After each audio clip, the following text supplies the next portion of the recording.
Having too much fun. Don't want that.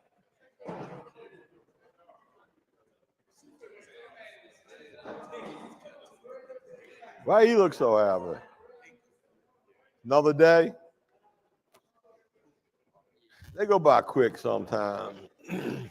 I learned the more I focus, the more I try to take in, the quicker the day goes, man. But if I act like it's like a root canal every day, they drag on and on and on.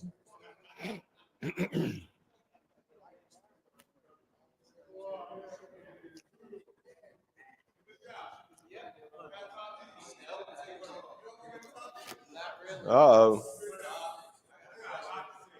You always have a lot to say, Terry. What is it that you want to say?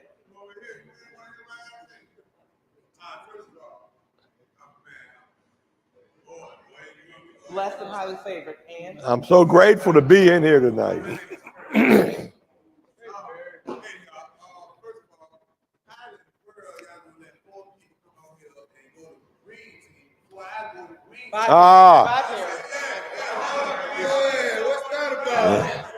Well, we actually here for a meeting, man, not Family Feud. You know what I mean? Don't y'all got a system in there? Y'all write notes and shit? Yeah. Uh-oh. Don't matter. You know, hey, you know,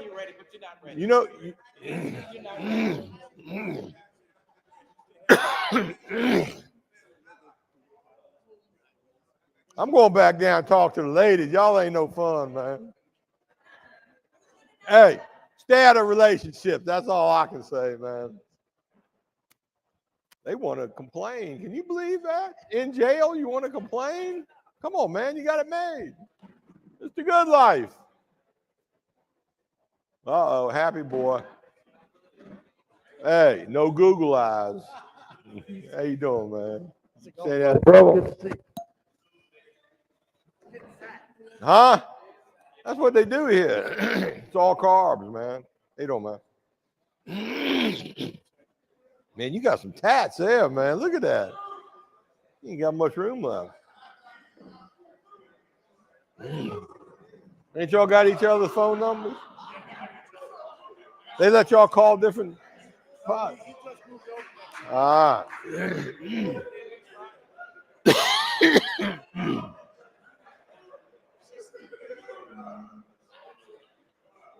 Oh, hell. Anthony, they're going to eat your ass up tonight, boy.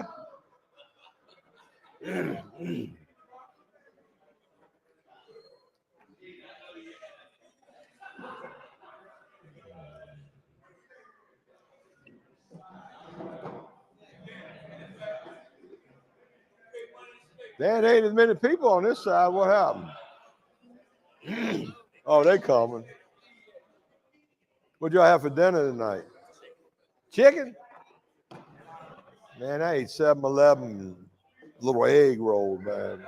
One of them didn't even taste like an egg roll. I threw it out the window. Raccoons can have that one. Is that all you got on this side? How you doing, man? Huh? I can't complain. That's a good hit right there. Huh? I'm doing good. All right, let's follow the rules. Y'all got rules here.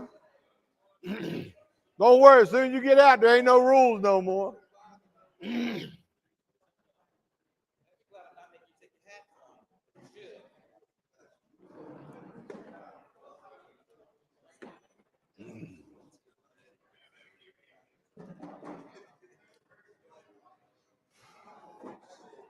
Where you combing, man? Just, there you go. Nah, I'm good. I use my claws. That's a cool tattoo, that head one, man. That skull. All right, y'all listen up. We're going to get started because we're on a little time limit here. Most of y'all know me. Pay attention now. It's important. Y'all notice Marshall ain't here tonight. Marshall had a surgery today, but he's doing okay. So everybody say hi, Marshall. Get well soon, Marshall. That's right, man. And hopefully he'll be back here in next time we come back, a couple weeks. All up to his wife and the doctor. As you know, we come in here every couple weeks. We rotate back and forth. We try to bring you a message of hope that, hopefully you can stop using drugs if you want to stop using. We hope you can lose that desire to stop using and find a new way to live. Now, if you stop and think about it, I've talked about this before in the past, that obsession to use, that desire to use is pretty strong. And sometimes the only thing that comes between you and actually picking up is how good a program you got. Or if you got a high power or you got something different to do.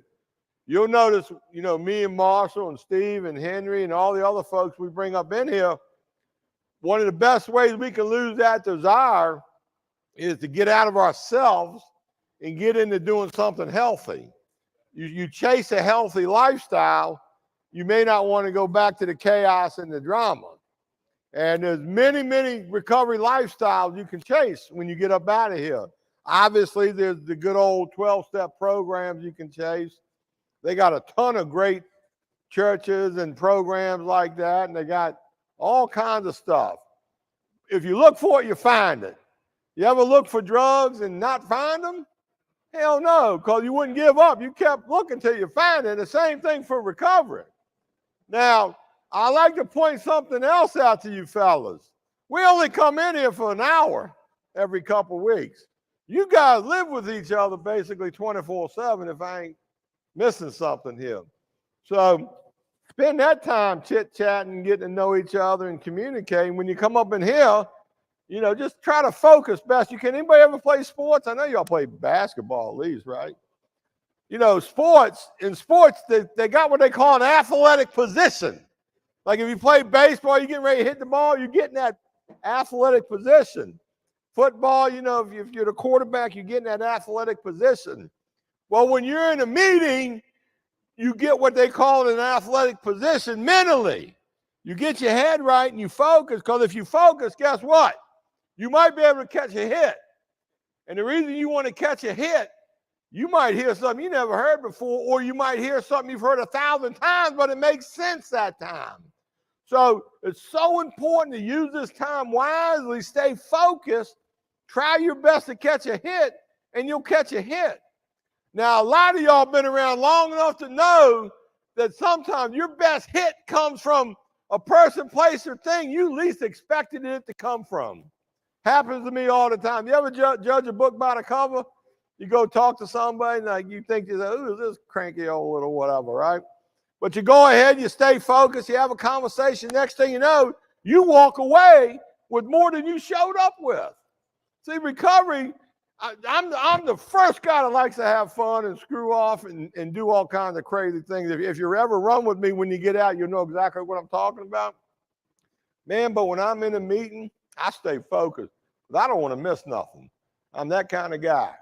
And we got a speaker tonight. He ain't never spoke before that I know of. He's new in recovery.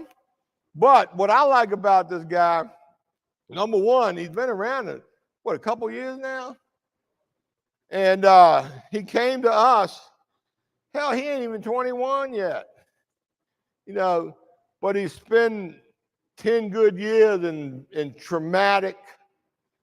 traumatizing period of his life, been through hell and back. He's experienced things that I don't think he can talk about, to be honest with you, but I don't know what he's going to say. I got no idea. But I've seen this guy suit up, show up, follow directions, and try his best. And like I say, he ain't even 21 yet, but he's got a full-time job, pays his bill. He don't have a license yet. He Ubers to work and back. He doesn't have an education, but he's this close to getting his GED. And he won't tell you this part, but he went to get his driver's license last week, and my wife agreed to let him use her car, and they went to drive. My wife drives a Lexus. I said, look, man, you better not wreck that Lexus. What's he do? Well, he didn't wreck, but he drove up on a curb. He flunked his driving test, but I told him I wasn't going to embarrass him about that. But the good thing is he can't wait to take it again. We got it lined up to do it again. Because in recovery, if we don't succeed at first, we try again until we succeed. And that's what I like about this young man. He never quits. He never gives up. He keeps trying. So I'm real curious to know what he's got to say. So y'all pay close attention. Stay focused. Let's give a warm welcome for Anthony. Give it up to Anthony. Man voice. All right. My name is Anthony, and I'm an addict. Yeah. So my clean date is March 30th, 2022. I didn't come directly to McShin to get clean. What I did was I first started out before my clean date. I spent 10 days at another foundation where I pretty much spent that entire time smoking crack for 10 days. And then they exited me and sent me to Tucker's for detox. And of course, you know, when I got sent there, I was pretty pissed off and didn't really know what to expect. And then I went to a different foundation before I got to McShin after I got out of Tucker's from being there for 5 days. And that just didn't really work out for me for a multitude of different reasons. The biggest one being that I'm transgender. I was born female, but I've medically and socially transitioned into male. So this foundation, this foundation, they didn't treat me with the respect and dignity and pretty much dehumanized me the entire time I was there. So I decided, you know what, I'm gonna go elsewhere and find a different place to go. And originally the plan was my girlfriend at the time, we're now no longer together. She picked me up from there. We went and got a hotel room, and I stayed there for a night, and it was just the two of us, and I ended up having like one of the most severe panic attacks of my life there because I didn't know what we were gonna do. Our original plan was that we were gonna go down to North Carolina and get an apartment. And like through some act of God, I ended up deciding during that panic attack, you know what? I'm gonna try something different. And instead of doing what I wanna do and acting out on my own selfish will, I decided that I was gonna make some phone calls and go elsewhere. So that was how I ended up at McShin. And April 25th, I ended up coming into McShin just totally beaten down and broken and not knowing what to expect. I mean, I walked in there hugging onto a stuffed toy dinosaur for dear life because I didn't know what to expect, and I was scared after having gone through what I did at the other foundation before coming to McShin. So I get there, and staff pretty much told me, like, look, like you don't got to worry about any of that happening ever again. And instead of putting me in a woman's house like the former foundation did, they put me in a men's house, and they had me do 90 days of intense. So pretty much like the beginning, I didn't have a phone. And then after a little while, they let me have my phone. And after about 45 days, I ended up going and doing a partial program. Because I mean, I still was carrying around that stuffed toy dinosaur. I still had all that anxiety and everything that I had before I got there. So I ended up going and doing a partial program that helped me out a lot with getting my head back on straight. Because I mean, I had been clean for about 100 days, but I still was having severe panic attacks, still was having a lot of issues with my mental health. So I ended up going and doing that program, got out of it, and I mean, I still was allowed to live at McShin while I was doing the program. It pretty much was just Monday through Friday, going for group therapy, and then I would get to go back to the sober living house I was at and go to meetings, go to some groups and all that kind of stuff at McShin. And eventually I ended up getting discharged from that program, started seeing a therapist full-time and a psychiatrist once a week. And that helped me out a lot for a while there, like to the point where they were starting to put some things on the table for me. I was 19 years old and they were offering me or considering offering me an assistant house leader position at 19 years old. But I ended up not getting it because I still was pretty immature, still was carrying around the dinosaur with me, still had some other issues going on, and still wasn't the best at listening to everybody and listening to, more specifically, the higher up staff and doing what they wanted me to do. So then after I celebrated my first year clean, and I had been doing what I was supposed to be doing for the most part, going to meetings, had a sponsor, was working steps, had a network, had a home group, had a service position in that home group. I ended up deciding that it was time for me to do PRS training and hopefully become a PRS, because that's what I really want to do. That's pretty much been my dream my entire life. Like even when I was using, I knew that I wanted to go to school and go finish getting my GED and then go to college and hopefully become a psychologist. But then once I learned about peer recovery specialists and that's the thing that I could do, I was like, oh, dang, that would be a really good way for me to be able to start getting my foot in the door, doing what I want to do and making an impact on other people's lives. So I decided to do the PRS training, and I ended up completing the training, got an internship, and once again was starting to look like I was going to get a house leader position and possibly a staff position there. Well, then me acting out on my own selfish will, I ended up messing it all up, and I ended up doing some things that got me put on contract, and then eventually exited from the program for 16 days. And it took me a long time. It took me, I'd say, till about maybe like 2 or 3 months ago for me to realize that even though I messed up, I still stayed clean that entire time. Those entire 16 days I was gone, I did not pick up once. I mean, trust me, I wanted to the day that I was exited. I wanted to pick up and use. But I decided to hang around until I went over to the new house. And then after those 16 days, I came right back to McShin because I knew that was my home. That was where I feel the most comfortable. And that was where I knew that there were opportunities available for me. So I ended up coming back into the program and pretty much told them, like, look, I'll do whatever you want if you let me back in. So they ended up putting me back on contract for another 30 days.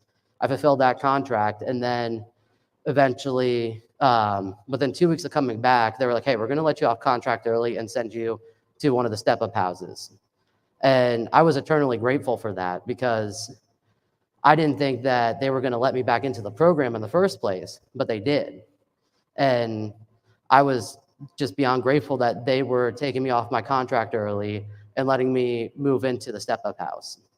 So I moved back in over there, and about a month or two in, the house leader at the time, he ended up getting offered a job that he couldn't turn down, so he had to leave the house. And of course, like me being me and me having some delusional thinking still, I was like, hey, they might give me the position because I'm the only one in this house that knows how to run a house, and I'm the only one who actually knows what to do.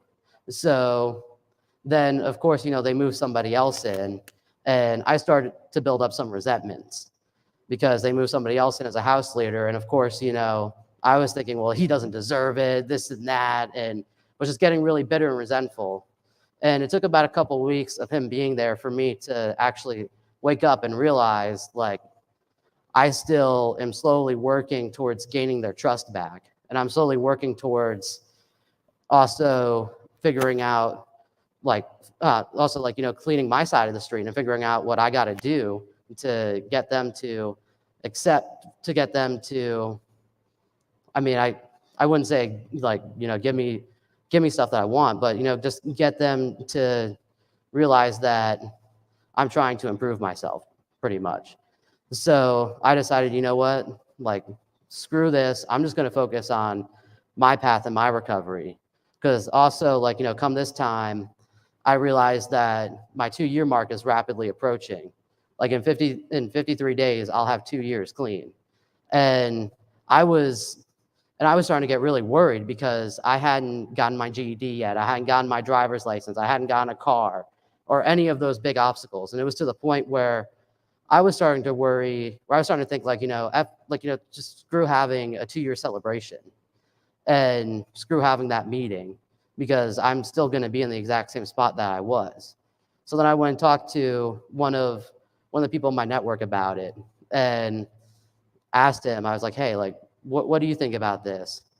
And he told me just yesterday actually that that one of Newton's laws of motion is once an object is in motion, it stays in motion, unless if it's stopped by an unstoppable force. And he told me that how that relates to what's been going on with me and how that relates to recovery is that once you get on that trajectory that John talks about and get on that recovery trajectory, it's pretty hard to stop you from achieving your goals, especially if you're dead set on getting to that place that you want to get to. And he told me, he was like, I've seen you start to get on that trajectory again and get on to that point where you're this close to getting your GED and your license and a car and all that. So he told me that the best way to go about it is to still have my celebration because A, I'm on that trajectory, and B, I did the number one thing that you're supposed to do in recovery and did not pick up no matter what. And that's pretty much has been the biggest part of my story, is that regardless of what comes my way, I still make that choice not to pick up. Because I mean, trust me, like I'll get into situations at work. I work as a server at a restaurant. And today's actually 1 year since I got that job. And I've never held down a job for any longer than about 9 months. So I was pretty excited when they told me that once I hit my year, I get a week of paid vacation. And so like I'll get into situations at work where I get really stressed out and really just want to reach into that cooler and grab a beer. Or I really want to just say, you know what, I'm done with this, and just instead of going back to the house, go in and copping something. But instead of doing that, I step aside, tell my managers, hey, I need to make a phone call and talk to somebody. And I'll end up going and stepping outside, going into the break room and calling my sponsor or calling somebody in my network and telling them, like, this is how it is, this is how I'm feeling. And then after that conversation, I feel a lot better, and I end up making the right choice and just going home and going straight to bed and just forgetting about it and moving on to the next thing. And that's just how it's been since I've been in recovery. Like 1 month and 1 day to my 1 year celebration, my grandma, she passed away. And it was very sudden. We didn't know that, we had no idea that it was coming, quite honestly. She was sick for a while and then just ended up in hospice and ended up passing away. And I felt like I had royally screwed over my grandma, because when I dropped out of high school when I was 16 years old, she bought me a laptop and was paying for me to take high school courses so that I could get my high school diploma. But I decided that smoking crack and getting the next one was more important than working towards getting my high school diploma. So when I got into recovery, I was scared to talk to my grandma and let her know what was going on and everything, even though I knew that my grandma was worried to death, just waiting to get that phone call that I had finally OD'd and died this time.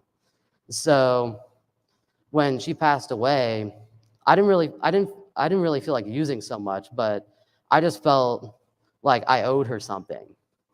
And I felt like I needed to do something, not so much to get that closure, but more so in honor of her memory. So today I'm using that same laptop that she bought me to get my GED. And to me, that's how I'm making a living amends to her and how I'm getting that back. Because I had some history with my grandma. We got into fights and all that growing up, but she still was my grandma and I love her to death.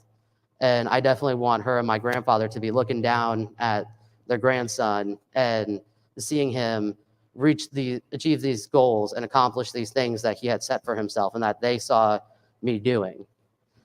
And something something that was something that helped me out with getting to recovery was that my mother, she's going to be celebrating 33 years sober in June.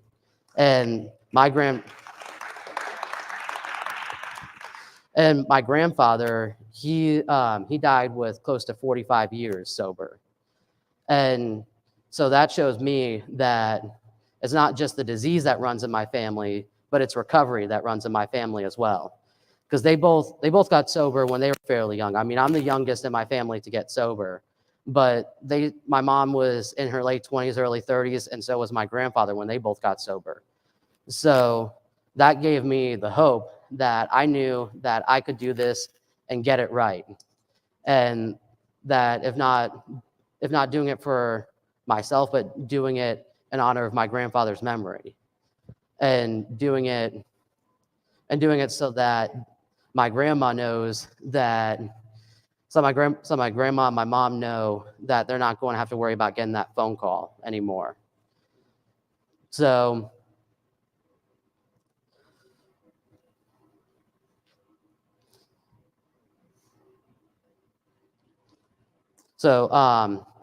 anyways, another biggest reason for me to get into recovery was, of course, for me and to better myself, because I mean, that's one of the biggest things that they say in meetings and that we say in groups is not to be doing it for someone else, but to do it for yourself. Because once I had gotten to that point at 19 years old where I knew that if I kept doing what I was doing, that I was going to end up dead, that was one of the biggest pushes for me to get clean, because I knew that if I kept on that path that I was going to die. And I knew that there was most definitely not greener pastures out there using, that the greener pastures were in recovery, because I've seen it work for countless people. I saw it work for my mom. I saw it work for my grandfather. And I really wanted what my grandfather had, because he was someone that I looked up to a lot growing up. He was a deacon in the Catholic Church, and he was very active in the community where I'm from in New York. And I wanted to be able to make that impact on other people's lives that my grandfather did. And he was pretty much the biggest reason why I want to become a psychologist eventually, and why I want to get into the PRS field, because I feel like it's my purpose to be able to go out there and help other people and make an impact on their lives. And that was the biggest thing when I talked with someone on my network yesterday, because someone in my network yesterday, he hit 3 years clean. So I wrote him a letter and told him, like, how proud I was of him and how much I look up to him for going out and doing what I really want to do, and going out and becoming a staff member at McShin and doing the next right thing and making an impact on people's lives, because that's what I really wanted to do. And I mean, lately I've been feeling like I've kind of hit a wall and become stagnant, and feeling like I'm not going to be able to get over this hump and be able to go further from where I'm at now. But after having that conversation with him and realizing that I'm the only one that can stop me, that was pretty much what made me realize that I got to keep on doing what I've been doing. Because I mean, even when I was in active addiction, and even when I was going through all the traumatic events from my childhood, like my mom, she has a bunch of medical issues. And there were at least like 3 or 4 points in my childhood, starting at age 8 up until I was about like 14 years old, that my mom was hospitalized. And one of those times, my sister and I were the ones who had to call 911. And we were the ones who had to help her out. And I was 12 years old at the time, and my sister was 10. And we both were having to deal with my mom being non-responsive. And me realizing that at 12 years old, I can make it through those situations, and realizing that at 14 years old, I could get over being suicidal and attempting suicide and be able to be able to find the gratitude in those situations is what taught me that I can get over and get through anything. That if I really want something, that I can go out there and get it. And one of the greatest examples of that is an active addiction. An active addiction, if you really want that next one, then nothing or no one's going to stop you, not even the law. And you'll end up getting what you want to get and getting that fix. And realizing that I have to chase my recovery and chase achieving those goals that I have for myself, like how I chased my drug of choice and like how I chased anything that would get me high, is how I got to chase my recovery and my goals. That's what got me to the point that I'm at today, where I'm turning 21 on Sunday and knowing that more than likely I'm going to be able to get through Sunday without picking up. Like I've had a lot of my coworkers at the Cracker Barrel I work at ask me if I was going to go out bar hopping on my 21st birthday, and ask me if I was going to go out and get drunk on my 21st birthday. And I just kind of looked at them like they were crazy. I was like, I'm in recovery, and I'm coming up on 2 years. Why would I go out and do that? Like that's insane. Like, why would I throw away 22 months over a drink on my 21st birthday and legally going out to a bar on my 21st birthday? So I would much rather do what I already had planned out for that day. I've got H&I that I've got to go to. I've got area service, and I've also got my sponsor's home group that night. And my sponsor told me that he's going to throw me a birthday party at his home group. So I know that I'm set. And also, the Super Bowl's that night. So I've got plenty to look forward to sober.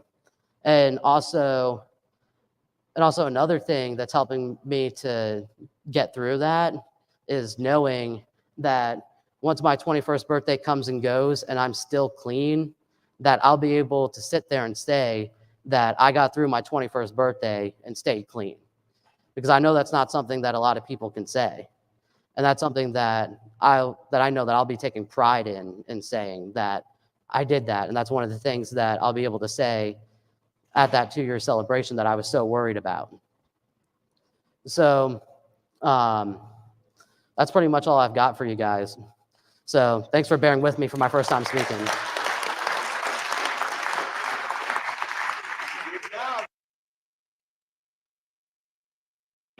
Don? I was sitting there listening and picked up a few things here. I know dozens of people, a lot, that got clean before they were 21. They still clean today, and they're old people today. I got clean at 23 years old. I remember that first year cycle. I remember going through it, and I made it to 24, and I went, holy shit, man, I just went a year. This is big. And then I remember living out my 20s in recovery, and I hit 30. And I look back at that point in time and said, wow, I just made it the rest of my 20s till I'm 30. And then I made it through my 30s, and I hit 40, and I went, holy shit, I just went a full decade, man. And then I hit 50, and I looked back and went, holy shit, another decade. Then I hit 60, and I looked back and said, God damn, this is real, man. You can stay clean a long time. Now I'm halfway to 70, and I might make it a little longer. I don't know, who knows? But I know I don't regret staying clean. That much I'm certain of. I know I'm blessed, man. This has been an incredible ride. It's going to end, but for today, I'm all in. For a young man like Ant to come up here and share that shit in front of y'all, I think that's incredible, man. If you think back, how many of y'all would have liked that opportunity, A lot of us were screwed up at 15, 16, 17, 18. Can you imagine getting your shit together at, 19 or whatever age you were? And that's amazing. He'd be 21 on Sunday. On Super Bowl Sunday, guess where he's going to be? He's going to be at my home group. We celebrate. And I promised him some things I ain't going to deliver, but I don't want to get into details here. But But I also was thinking, I know another kid, he came around when he was 19, he hit 21, and he went out and he drank. He never made it back. Within a year, he was dead.